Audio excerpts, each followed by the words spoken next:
उन्हाळा आला की उन्हाचा त्रास, तहान, थकवा आणि एकदमच वेगवेगळ्या समस्या चालू होतात. कधी अंग दुखतं, कधी पाय दुखतात, नवीन नवीन गोष्टी सुरू होतात उन्हाळा आला की.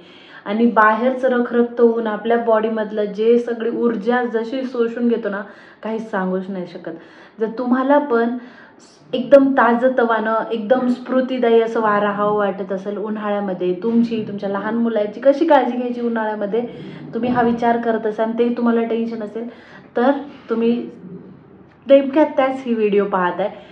तर व्हिडिओ शेवटपर्यंत बघा. तुम्हाला उन्हाळ्यासाठीच्या ज्या प्रो टिप्स मी तुमच्यासोबत शेअर करणार आहे, म्हणून व्हिडिओ शेवटपर्यंत बघा. आणि हो, चॅनल आणखी सबस्क्राईब केलं नसेल तर सबस्क्राईब करा. नमस्कार मंडळी, मी स्नेहा आणि स्नेहाची दुनिया या माझ्या यूट्यूब चॅनलवर तुमचं सगळ्यांचं खूप खूप खूप स्वागत आहे. तर उन्हाळ्या संदर्भात तुम्हाला माहितीच आहे, किती जण थकलेले असतात, काय काय चालू आहे. आणि यावर्षीचं ऊन जे म्हणतात की नाही, सगळे माइलस्टोन जे आतापर्यंतचे आहे त्यांचे जे आहेत, एक सीमा असते की नाही, तो पण पार करणारे इतकी उन्हाळा आपल्याला जाणवते. आत्ता मार्च आहे, पण आपल्याला आत्ताच इतकी गरमी होते. तर तुम्ही विचार करू शकता मेपर्यंत आपल्याला किती उन्हाचा त्रास होणार आहे. तर आपण ह्या सगळ्या गोष्टीसाठी आधीपासून प्रिपेअर राहिलं, स्वतःला सवय लावल्या आणि आपल्या रोजच्या जीवनामध्ये काही बदल घडून आणले, तर आपण उन्हापासून स्वतःचं, आपल्या बाळाचं, आपल्या घरच्यांचं कसं संरक्षण करू शकतो, तर आपण ह्या व्हिडिओमध्ये पाहणार आहे. तर चला तर मग सुरू करूया. फर्स्ट, एक म्हणतात ना गोल्डन रूल असेल, उन्हाळा आहे, उन्हाळा आहे, स्वतःची काळजी घ्यायची आहे, स्टे हायड्रेटेड. पहिला आणि सगळ्यात महत्त्वाचा मुद्दा आहे हायड्रेटेड राहणं. खूप पाणी पिया.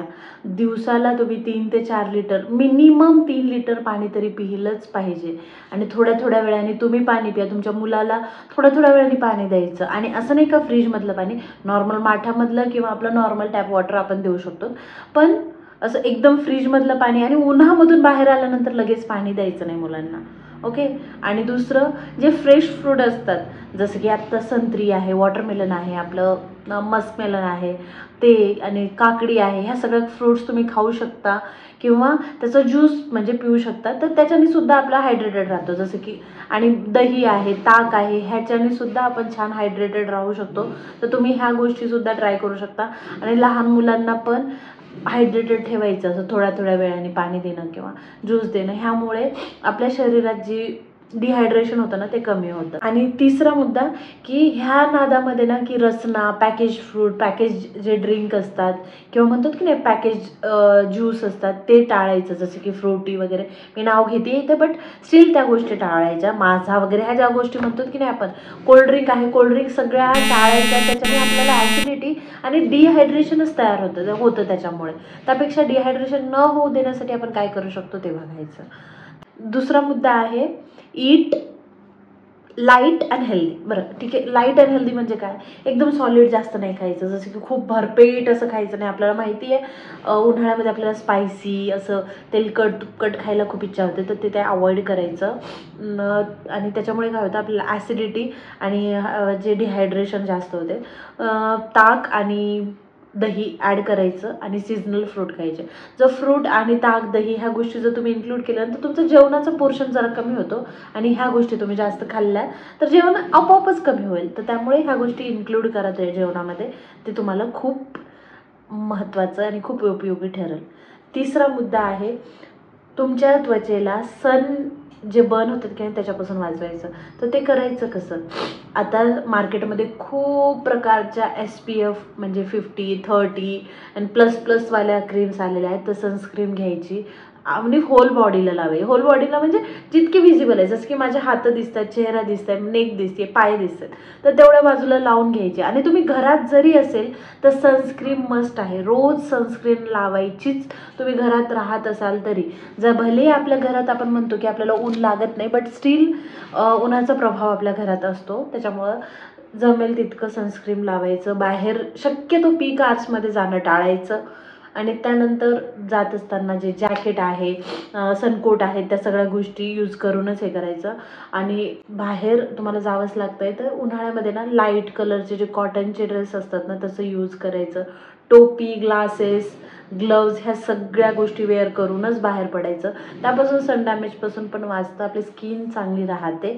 तुमच्यासाठी मी इतके मुद्दे काढून ठेवलेत माहिती आहे का, की मुद्देसूद काय काय मी विसरलं नाही पाहिजे म्हणून सगळ्या गोष्टी लिहून ठेवल्यात. तर व्हिडिओज माझे कसे वाटतात मला कमेंट सेक्शनमध्ये तुम्ही सांगत चला. आणि असल्याच कुठल्या टिप्स तुम्हाला नवीन आणखी हवे आहेत का ते पण सांगा, कारण स्टडी करणार आहे मी तुमच्यासाठी ना. खूप गोष्टी मी असं हे करते माहिती आहे का.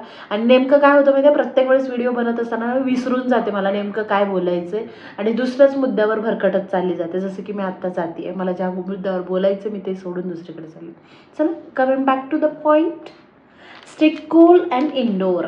तर कसं स्टे कूल म्हणजे घरात राहायचं, तुम्ही घरात असेल तर, आणि ऑफिसला असेल तर बाय डिफॉल्ट तुम्ही दुसरं काही करू शकत नाही. पाणी पिणं, चांगलं चांगलं खाणं, हेल्दी राहणं, एवढेच आपण करू शकतो. पण घरात असाल तर मस्त दुपारच्या वेळेला एकदम ऊन ज्यावेळेस असतं ना, सगळे पडदे लावून घेणं, घरात अंधार जरासं क्रिएट करणं, म्हणजे बाहेरचं ऊन आपल्या घरात येणार नाही. त्यामुळे कसं घरात शांत वाटतं. आणि जे AC कूलर आपण ते यूज करतो मॉडरेट प्रमाणामध्ये हे सगळं यूज करायचं.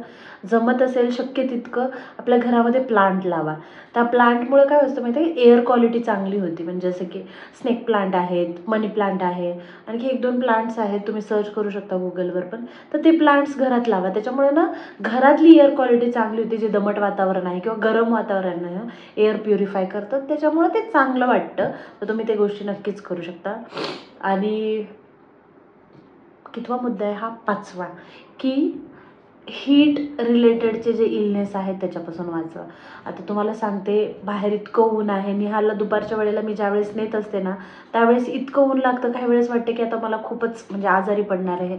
तर बाहेर घरी गेल्याबरोबर लगेच पाण्याने पाय वगैरे नाही धुवायचं, जरा शांत बसायचं 5-10 मिनिट, त्याच्यानंतर हातपाय धुवायचे, त्यानंतर पाणी प्यायचं. त्यामुळे माहिती आहे का, जे काही गोष्टी म्हणजे त्रास होतात ना त्याचे जरासं आपण कमी करू शकतो. ओके. आणि की जर तुम्हाला वाटते की खूपच आपल्याला असं ॲसिडिटीसारखं होत आहे, तर त्या दिवशी जरा लाईटच खा. आणि शक्यतो टाळा उन्हाळ्याचं, रात्रीला तरी जास्त हेवी फूड खाणं. त्याच्यामुळे ॲसिडिटीचा त्रास होतो, डिहायड्रेशन होतं. आणि जे कोल्ड्रिंक्स आपण पितो की नाही, नको ते नको. आणि शुगरी कंटेंट पण जास्त नका घेऊ, ते खूप आपल्यासाठीच अपायकारक आहेत, बाकी काही नाही होऊ शकतं. आणि ऊन लागलं त्याच्यापासून असण्यासाठी काय करायचं, तर छान थंड पाण्याने वगैरे रात्री पण झोपताना आंघोळ करायची, जरा छान वाटतं, कूलिंग इफेक्ट येतो आपल्याला. आणि बऱ्याच वेळेस काय होतं माहिती आहे का, आपण म्हणतो की डोकं दुखतं आहे, ॲक्च्युली उन्हामुळे सुद्धा डोकं दुखतं, पाय दुखतात, ह्या गोष्टी असतात. त्याच्यामुळं स्वतःची काळजी घ्या, पाणी खूप प्या. पाणी पिणं सगळ्यासाठी खूप खूप महत्त्वाचं आहे, त्यामुळे खूप पाणी प्या. आणि लहान मुलांना त्यांना सांगता जमत नाही, स्वतःहून त्यांच्याजवळ पाणी देत राहा. किंवा एखाद्या ठिकाणी बॉटल, अशा घरात 2-3 ठिकाणी बॉटल भरून ठेवा, म्हणजे पाणी दिसलं की बरोबर पिण्याची आठवण होईल, तुम्हालाही होईल, म्हणजे मुलं आहेत त्यांना होईल. निहालसाठी मी तसंच करते, त्याला बॉटल दिसली की तो लगेच पाणी मागतो, त्यामुळे पाणी हे करा. आत्ता आला मुद्दा हा, की मुलांचे एक्झाम झाले. जसं की मी तुम्हाला आता निहालचं सांगलं आहे, आता निहाल डे केअरमध्ये जातो म्हणून त्याचा भाग वेगळा आहे. तर ज्या मुलांचे आता स्कूल्स म्हणजे एक्झाम झालेल्या आहेत किंवा होत आहेत, आता ते मुलं दुपारी बसून करणार तरी काय, बाहेर नाही जाऊ द्यायचं. बाहेर खूप ऊन असतं, खेळण्यासाठी जरी म्हटलं आपण तरी उन्हाच्या खूप ना ते झळा लागतात असं असतं. त्याच्यामुळे उन्हात त्यांना न जाऊ देता घरातल्याच फन ॲक्टिव्हिटी करा, जसं की पेंटिंग असेल, स्टोरी टेलिंग असेल, क्राफ्ट असतील, ह्या गोष्टी करा. आणि छान छान पुस्तकं वाचायला हे करा, नाही तर घरात कुठलेही गेम्स ओपन करा, काही करा. आम्ही तर लहान असताना ना ते काय म्हणतात चिंचोके खेळायचे, चंगा अष्टा, अशा गोष्टी. आणि घरातले कॅरम वगैरे अशा सगळ्या गोष्टी खेळायला चालू करा. मुलं पण एंटरटेन राहतील आणि तुम्ही पण म्हणजे सुरक्षित असाल उन्हापासून, आणि मुलं पण राहतील. हां, सायंकाळच्या वेळेला ज्यावेळेस सूर्यास्त होईल त्यावेळेस तुम्ही बाहेर नेऊ शकता, पण शक्यतो घरातच खेळायला. आणि हे फन ॲक्टिव्हिटीज तुम्ही घरात करू शकता. त्यामुळे काय होतं, मुलं पण हॅपी, तुम्ही पण हॅपी, आणि आपण सगळे हॅपी आणि हेल्दी असलं का घर पण छान हॅपी हेल्दी असतं. तर मंडळी, आता आपण शेवटच्या मुद्द्यावर आलो आहे, की हे सगळ्या गोष्टी मी तुम्हाला सांगितल्या ना, ह्या सगळ्या गोष्टी खूप महत्त्वाच्या आहेत, की पॉईंट्स आहेत. हे तुम्ही जर केलं ना, की तुमचा हे जो समर आहे ना एकदम भारी जाईल. कारण 2 महिने आणखी आपल्याला स्वतःची काळजी घ्यायची आहे. तर उन्हाळ्यामध्ये स्वतःची काळजी घ्या, घरच्यांची काळजी घ्या. आणि जमत असेल तर, शक्य होत असेल तर पक्ष्यांसाठी वगैरे बाहेर पाणी ठेवा.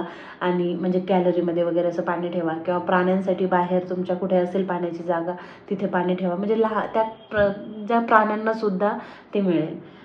तर कसा वाटला व्हिडिओ मला कमेंट सेक्शनमध्ये नक्कीच सांगा. चॅनलला सबस्क्राईब आत्तापर्यंत केलं नसेल तर सबस्क्राईब करा, व्हिडिओला लाईक करा आणि अशाच चांगल्या वेगवेगळ्या कंटेंटसाठी आपल्याला फॉलो करा. मी तुमच्यासाठी विविध विषयांवर व्हिडिओ घेऊन असते. ट्रॅव्हल, लाईफस्टाईल, शॉपिंग आणि अशा प्रो टिप्स, पॅरेंटिंग टिप्स आणि ट्रॅव्हल, मंदिर, भरपूर काही अशा बऱ्याच काही गोष्टी आपण घेऊनच असतो.